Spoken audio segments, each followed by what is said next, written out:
Before I start this video, I just want to note that this is in no way, shape, or form intended to bash Netherrealm, as Mortal Kombat holds a near and dear place in my heart. This is more of an educational video on educating you, the viewer, on when a dev company loses footing on what they want their franchise to be, whether that be a casual or competitive game. On top of corporate greed from Warner Bros. Side, I do sincerely hope that Netherrealm can get their footing back and maybe return to their roots back when MK9 and MKX were made, because that was probably peak Netherrealm in my opinion, and I feel like a lot of other people could agree.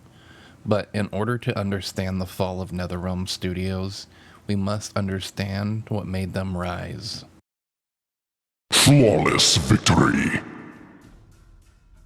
The year is 2011, and a new Mortal Kombat game has dropped, bringing back the competitive nature of the franchise. Everyone is hype again, with 2011's EVO holding 512 entrants for MK9. That doesn't seem like a lot today, but back then that was pretty decent. The game brought back the fan-favorite roster of Ultimate MK3, but on a whole new engine, retelling the original story of MK. Netherrealm brought back the 2D aspect, which fans were wanting for a while. It contained mechanics like having 3 bars of meter that did multiple things. It enhanced your special moves, gave you a combo breaker, and an all-new mechanic which they dubbed the X-Ray. The player could choose to spend all 3 bars to do their X-Ray move, which was a cinematic super that showed the bones of the opponent getting crushed. This mechanic would be a staple to the future of MK games, for better or for worse.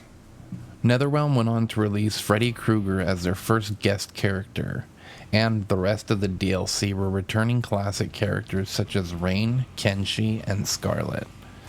Kratos was also a console-exclusive guest character for PS3. Freddy ended up being the most sold DLC for MK9. This would spark a trend in NRS fighting games as well as others. MK9 went on to sell 1 million copies just within the first month of release. Now that's a flawless victory.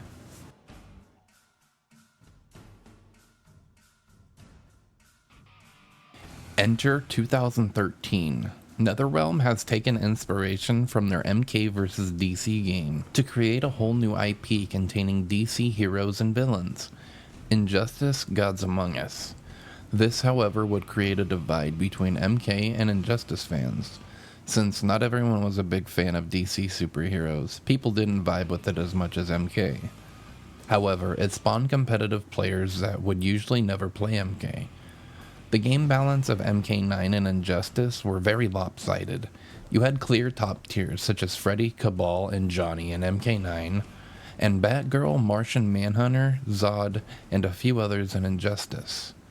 For some reason though, players enjoyed this imbalance. Just like MK9, they brought back guest characters, but only one this time, and it was Scorpion from MK, which was an interesting choice. I guess Ed still has love for MK vs. DC. Injustice would go on to create a very big casual and competitive fan base. Injustice would also go on to sell a little under 1 million units.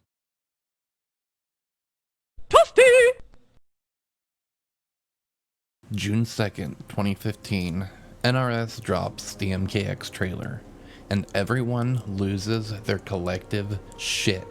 Sub-Zero and Scorpion fighting in the snowy forest to Wiz Khalifa's Who's Next.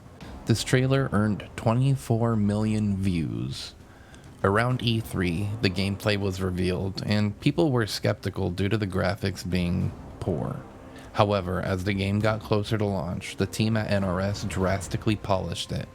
The gameplay was ramped up to be a little like UMK3, bringing back the run mechanic, which made the game very fast-paced and hectic. It introduced new characters such as Aaron Black, Ferrator, Devora, and the kids of some of the original cast. Jackie Briggs, which we know as Jax's daughter, Takeda, who is the son of Kenshi, apprentice of Scorpion, and Cassie, the daughter of Sonya and Johnny.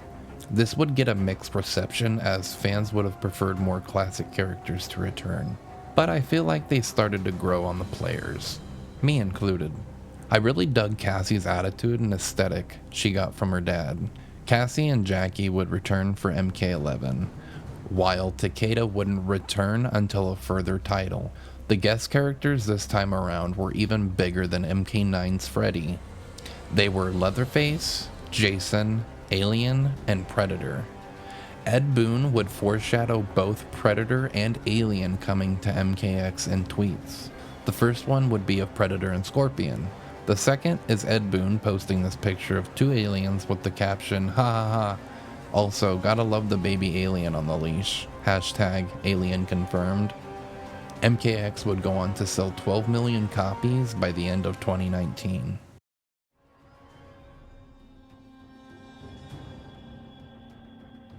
Netherrealm announces their next title, Injustice 2, this time with better graphics and a slightly different roster. This time we would see characters like Swamp Thing, Captain Cold, Gorilla Grodd, Atrocitus, and a few other different faces. EVO that year would have 883 competitors, which is better than MK9's first year and is a pretty good turnout.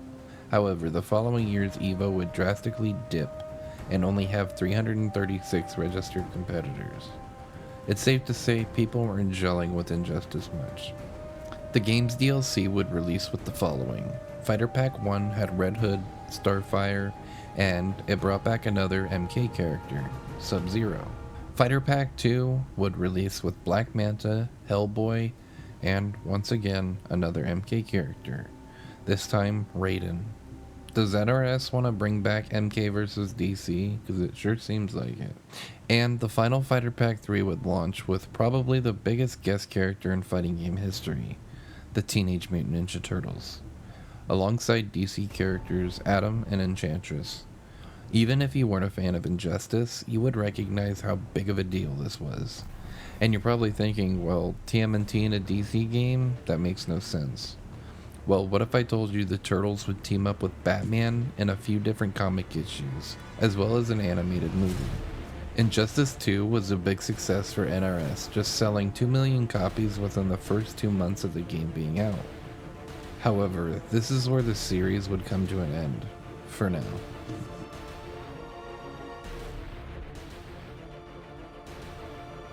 December 12th, 2019.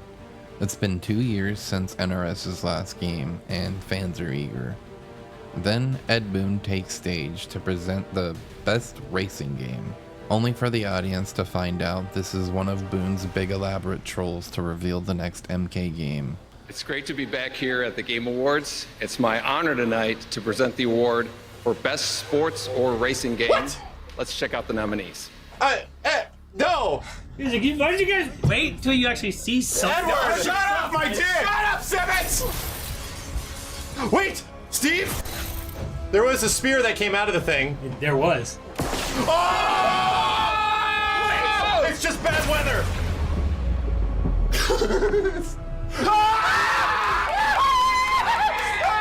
I'm down. A very well done cinematic is shown between the characters Scorpion and Raiden, fighting behind 21 Savage's Immortal. People were excited for MK again.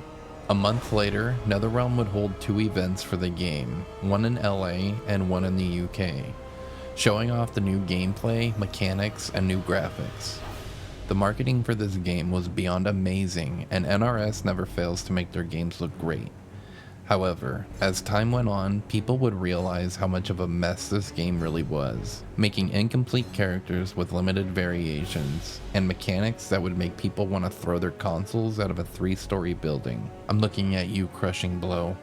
The game would reward players for having poor fundamentals.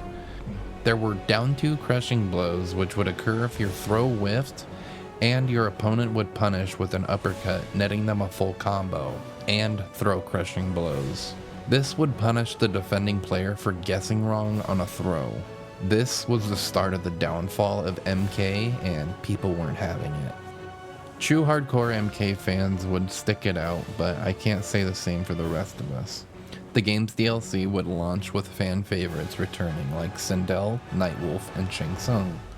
As for guest characters, we would see the likes of Spawn, Terminator, and the Joker. The bad thing is, Terminator wasn't voiced by Arnold.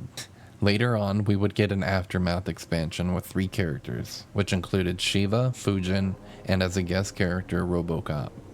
And Combat Pack 2 being the final DLC, released with only 3 characters again, which were Melina, Rain, and Rambo, as NRS would end development for MK11 shortly after the launch of Combat Pack 2. By the end of 2022, the game would sell more than 15 million copies worldwide.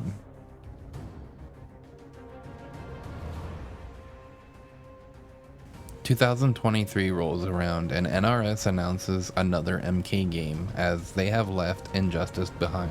This time they would completely reboot the story again, but this would be in Liu Kang's timeline.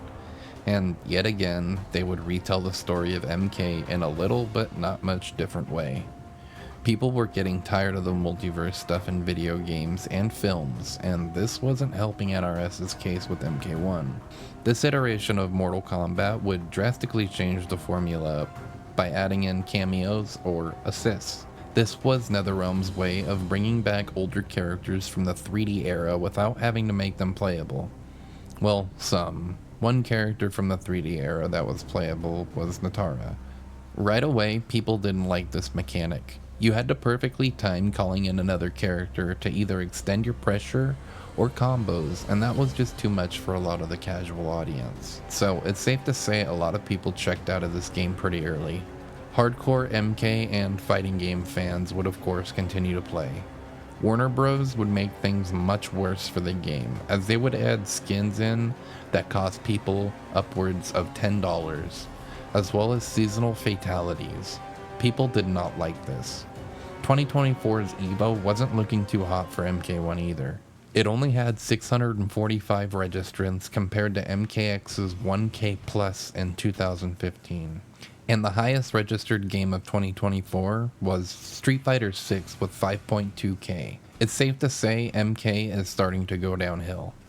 The game's DLC consisted of Omni-Man, Homelander, Peacemaker, Quan Chi, Ermac, and the return of Takeda. People were excited to see the return of characters like Ermac and Quan Chi.